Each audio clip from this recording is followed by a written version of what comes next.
नाज़रीन इकराम अस्सलामु अलैकुम वरहमतुल्लाहि वबरकातुहू। कई रोज़ से मेरे पास कमेंट्स आ रही हैं कि मारूफ भाई मुख्तार अंसारी पर वीडियो बनाइए, मारूफ भाई मुख्तार अंसारी पर वीडियो कोई पोस्ट कीजिए। कई रोज़ से मेरे पास कमेंट्स आ रही हैं लोगों की, हमारी वीडियो जो लोग हमारी वीडियो देखते हैं वो कमेंट्स कर रहे हैं कि मारूफ भाई कोई मुख्तार अंसारी पर वीडियो पोस्ट कीजिए। मैं सोच रहा था क्या पोस्ट करूँ, मुख्तार अंसारी पर क्या वीडियो बनाऊँ। कोई तो उनको माफिया कह रहा है और कोई मसीहा कह रहा है, भाई क्या वीडियो बनाई जाए। असल में हमारा इस्लामिक चैनल है तो इस्लामिक की बात करते हैं, दीनी बात करते हैं, लेकिन ये कोई ज़रूरी भी नहीं है कि इस्लामिक चैनल है तो दीनी चैनल है तो दीनी बात की जाए। दुनियावी बात करना भी ज़रूरी है भाई, कोई ऐसी बात नहीं है। अल्लाह ताला ने जब इस लायक बनाया है, जब इस मकाम पर पहुंचाया है तो कुछ ना कुछ कोशिश करते हैं इस तरह की दुनियावी बात भी कर ली जाए, लोगों की इस्लाह कर दी जाए, कुछ ना कुछ पैगाम पहुँचा दिया जाए दुनियावी एतबार से भी और दीनी एतबार से भी। कोई ज़रूरी नहीं है कि दीनी चैनल है तो दीनी ही बात की जाएगी, दुनियावी एतबार से हक़ की आवाज़ उठाई जाए।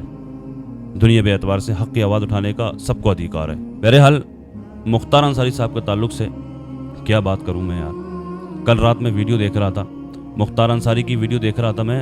जो रिपोर्टर जो गली गली घूमते हैं ना अवाम के पीछे पीछे, भोली भाली अवाम के पीछे, उनसे पूछताछ जो करते हैं, तो कई सारी वीडियोस ऐसी मैंने रात देखी जो मैं देख रहा था बैठा हुआ, तो उस पर उनको देख करके ना मेरी आंखें नम हो गई यार। कुछ ऐसी बात ऐसी आई उस वीडियो के अंदर, कुछ वीडियो मैंने ऐसी देखी जिनको देखकर मैं रोसा गया। तो मेरे बच्चे हैं, 2 बेटे अल्हम्दुलिल्लाह, एक 3 साल का, एक 5-6 साल का है। तो वो दोनों खेल रहे थे मेरे सामने। इफ्तार के बाद की बात है, ये तरावी से पहले की बात है।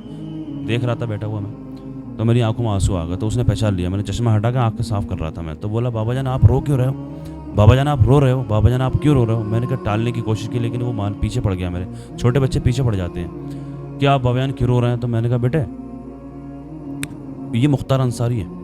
मैंने दिखाया, मैंने कहा आप इतना याद रख लो, सिर्फ ये मुख्तार अंसारी हैं, और याद रखना इस बात को कि मेरे बाबा जान इनके मरने पर रोए थे।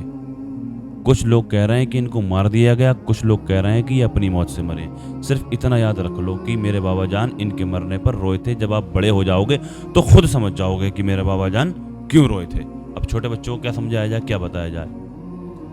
तो जब मैंने उससे, हैरानी की बात तो ये है, जब मैंने उससे ये बात कही तो वो बोला मुझसे कि बाबा जान ये मुसलमान थे।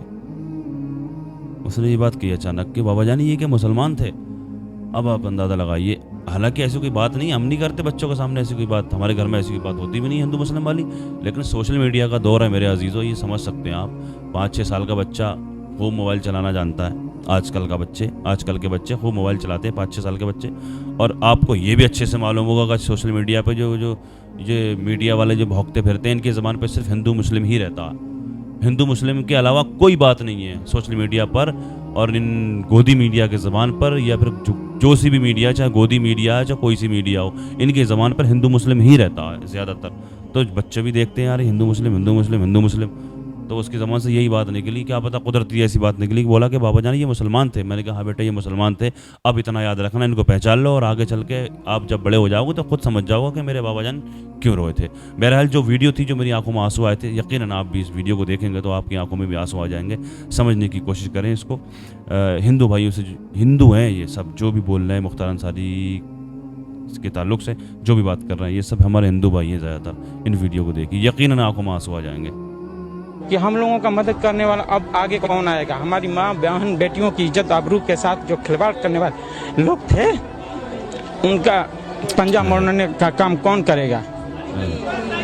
ये आँख के आंसू बताता है। मैं 2 दिन से रोटी नहीं बनी है। अब कह रहे हैं जश्न मनाया जा रहा है उनके मरने का। हिंदुओं के घर में रोटी नहीं बनी है 2 दिन से। जो उनके विरोध धन और बाहुबल वाले हैं वो जश्न मना रहे हैं। विरोधियों की तादाद कितनी होगी और उनके लिए शोक मनाने वाले, गमगीन होने वाले कितने लोग। मैम यहाँ से खुद ही भावरकुल तक चले जाइए और वहाँ तक जाइए, बलिया के अंत तक। अब उनके जश्न मनाने वाले की तादाद देख लीजिए और जो गम मनाने वाले हैं उनकी तादाद देख लीजिए। मैं यही कहूँगा कि जो भी है निष्पक्ष हो। गरीबों का जो मसीहा थे उनके ऊपर से साया हट गया है। इन गरीबों की मदद करने वाला कौन आगे आएगा तो समय बताएगा आने वाला। दबे कुचले हुए लोग आज सहमे हुए हैं, डरे हुए हैं कि हम लोगों का मदद करने वाला अब आगे कौन आएगा। हमारी माँ बहन बेटियों की इज्जत आबरू के साथ जो खिलवाड़ करने वाले लोग थे, उनका पंजा मोड़ने का काम कौन करेगा। ये आँख के आंसू बताता है। मैं क्या नाम है आपका? सुरेंद्र नाथ राय। सुरेंद्र नाथ राय मुख्तार अंसारी के टीचर हैं कभी ये। मुलाकात हुई थी मुख्तार अंसारी? हम उनको पढ़ाए थे यहीं स्कूल में, टीचर रहे हैं। बताइए, आप उनके हो अध्यापक जाएंगे हैं? अभी। तो कैसे थे और जब आप उनसे मिलते जुलते थे, बातचीत होती थी? अरे बहुत अच्छे थे। लेकिन आज उनके बेटे को पेरोल नहीं मिला, आए नहीं अंतिम विदाई में, बोल नहीं पा रहा है कहीं न बेचारा। कहीं पीड़ा है कि आपका छात्र इस दुनिया में नहीं रहा। माफिया के लिए कोई ऐसा होता है जो माफिया होता है? यही मुख्तार अंसारी की जो मौत हुई है उस पर गांव देहात ग्रामीण इलाकों में क्या चर्चा है? चर्चा यही है कि ख़त्म हो गए तो दिक्कत है। गरीबी के लिए, सबके लिए सहारे थे वो, सबके लिए मतलब मुसीबत में काम आते थे। गरीब और अमीर कोई नहीं देखते थे वो, यही तो उनका था। और हम वहीं से आ रहे हैं फाटक से, तो आ रहे हैं तो देखे हैं तो आप यहाँ रुके हैं हम। हम तो यही लोगों से पूछ रहे हैं कि इतने बड़े माफिया को लोग मसीहा भी मानते हैं। देखिए वो माफिया नहीं है, किसी की बेटी के काम में चले गए, किसी को दे दिए तो माफिया हो गए। किसी कहीं बलात्कार हो रहा है, कहीं जा करके उसको बचा दिए तो माफिया हो गए। कहीं किसी के जगह पे जा करके आग लग गया, उसका बुझा दिए तो माफिया हो गए। वाह, वही तो माफिया है। अच्छा सही बात। काम करने वाले माफिया है, आज जो अच्छा नहीं काम कर रहा है वो माफिया नहीं है। यही तो बात है साहब। यही बात है मालूम भाई। है। और मुकदमा कितना भी हो, मुकदमा कितना भी हो, किसका मुकदमा नहीं है? सही बात। सबके ऊपर मुकदमा है। जोगी के भी पास चले जाइए, उनके पास भी मुकदमा है। जोगी के पास भी मुकदमा है, सबके पास है साहब। चलिए ठीक। हाँ, हम एक सवाल पूछना चाहते हैं कि कितने योगी बाबा को और मोदी से और भाजपा से कितने मुख्तार को मार लोगे? कितना गुर्दे में तुम्हारे दम है? कितने अतीक को मार लोगे? एक अतीक कभी मरने वाला नाम नहीं है। शहाबुद्दीन कभी मरने वाला नाम नहीं है। मुख्तार अंसारी कभी मरने वाला नाम नहीं है। तुम शरीर मार सकते हो, नाम नहीं मार सकते, तेवर सही नहीं बात है, मार नाम नहीं सकते, मार सकते, विचार नहीं मार सकते। शरीर मार सकते हो, नाम नहीं देखिए मार आज मुझे बड़ा दुख हुआ।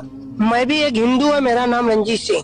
मुझे दुख इस बात का हुआ, आज न्यायालय में जिस तरह उनका एक याचिका खारिज हुआ कि अपने बाप की अर्थी देखने नहीं जाएगा, मिट्टी दफन नहीं करने जाएगा, ये सरासर बिल्कुल सही गलत बात। हुआ है उनके साथ।